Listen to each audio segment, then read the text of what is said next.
الحمدللہ رب العالمین والصلاة والسلام علی نبینا محمد وعلی آلہ وصحبہ اجمعین، اما بعد۔ سامعین کرام، حج یا عمرہ کرنے والا جب احرام کی نیت کر لے تو اس کے بعد بہت ساری چیزیں جو احرام کی نیت سے پہلے اس کے لیے مباح اور جائز تھیں، نیت کے بعد حرام ہو جاتی ہیں، جیسے سر کے بال کو مڈوانا یا اس کو چھوٹا کروانا، اور مردوں کا سر ڈھانپنا ٹوپی کے ذریعے سے یا پگڑی کے ذریعے سے۔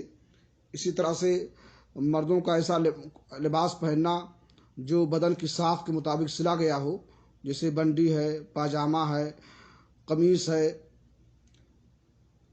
اور اسی طرح سے خوشبو لگانا بدن میں یا لباس میں مردوں عورتوں دونوں کے لیے احرام کی نیت کرنے کے بعد حرام ہے۔ شکار کرنا ان جانوروں کا جو خشکی میں رہتے ہوں اور ان کا گوشت کھانا حلال ہو، یا شکار میں تعاون کرنا، یا محرم کے لیے اگر شکار کیا گیا ہو تو اس کو کھانا، ساری چیزیں حرام ہو جاتی ہیں۔ اسی طرح سے نکاح کرنا یا نکاح کرانا یہ بھی حرام ہے۔ عورت کا اپنے چہرے کو نقاب یا برقع کے ذریعے سے ڈھانپنا یہ بھی صحیح نہیں ہے، البتہ اگر مردوں کا سامنا پڑے تو چادر سے اپنے چہرے کو چھپائے اور اس کو ڈھانپ لے، اور اسی طرح سے عورت اپنے ہاتھوں میں دستانہ بھی نہ پہنے۔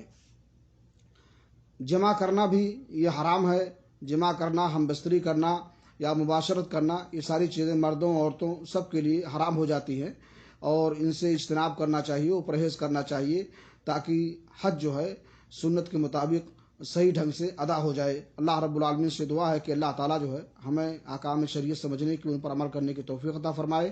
تقبل یا رب العالمین۔ صلی اللہ علی نبینا محمد وعلی آلہ وصحبہ اجمعین۔